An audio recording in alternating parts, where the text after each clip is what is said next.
ঠিক আছে, আপনি 3 নাম্বারটায় যাবেন।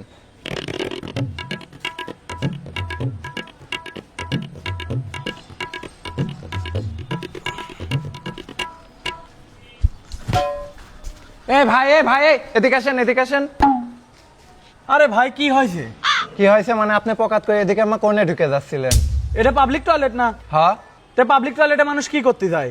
পাবলিক টয়লেটে তো মানুষ মেলা কিছু করতে যায়, আপনি কি করতে যাচ্ছিলেন? আমি কি করতে যাচ্ছিলাম সেটা আপনার কাছে করতে যাবো কি জন্য? আমার কাজ করবেন না মানে? আমি এই জায়গার এমডি, আমি এই জায়গার সিও, আমি এই জায়গার দায়িত্বে নিয়োজিত আছি। আমার কাজ করবেন না তো কার কাছে করবেন? কোন এবার আপনি কি করতে যাচ্ছিলেন? আমি ভাই হাঁটতে যাচ্ছিলাম। এই যে আপনি পকাত করে হাঁকতে যাচ্ছিলেন, এই জায়গার নিয়ম কানুন আপনি কিছু জানেন? এই জায়গায় যে হাঁকতে 20 টাকা লাগে, আপনি কি জানেন এটা? এনে নিয়ম কানুন আছে? কি নিয়ম কানুন? কি নিয়ম কানুন মানে? এই জায়গা অনেক নিয়ম কানুন আছে, তার মধ্যে মনে করেন আপনি যদি মোতেন তাহলে পরে 5 টাকা, আর যদি হাগেন তাহলে 10 টাকা, আর হাঁকতে যায় যদি জোরে পাদ মারেন তাহলে 50 টাকা। কে? হাঁটতে যা ধরে পাত মারলি পরে 50 টাকা কি জন্য? কি জন্য মনে এটা আপনার অত বোঝাতে পারবো না, এটা আমাদের প্রতিষ্ঠান, আর আমাদের প্রতিষ্ঠানের এটা নিয়ম।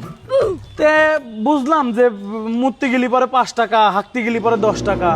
তে কেউ যদি মূর্তি যার নাম করে দেয় হাগে, এটা আপনি টের পাবেন কেমন? আরে ভাই, ভিতরে সিসি ক্যামেরা দেয়া আছে। পাবলিক টয়লেটে সিসি ক্যামেরা লাগাইছেন? হ্যাঁ, এটা আমাদের প্রতিষ্ঠান, এটা আমাদের নিয়ম। আচ্ছা বুঝলাম। এবার কেউ যদি হাঁকতে যা জোরে পাত মারে, এটা আপনারা টের পাবেন কেমন? এই যে ভাই আমাদের স্পিকার রয়েছে এই জায়গা, কেউ ভিতরেতে যদি জোরে পাদ মারে তাহলে এই স্পিকারে বাজে ওঠে। এই যে 3 নাম্বার বাথরুমে যে ছিল সে পাদ মারেছে, ওনার অলরেডি জরিমানা হয়ে গেছে 50 টাকা। খুব সাংঘাতিক বিষয় ভাই। এই তো ভাই আপনার 200 টাকা জরিমানা হয়ে গেছে, দেন টাকা দেন। কে? আমি তো কিছুই করলাম না, আমার 200 টাকা জরিমানা হলো কি? কিছুই করেন নাই মানে?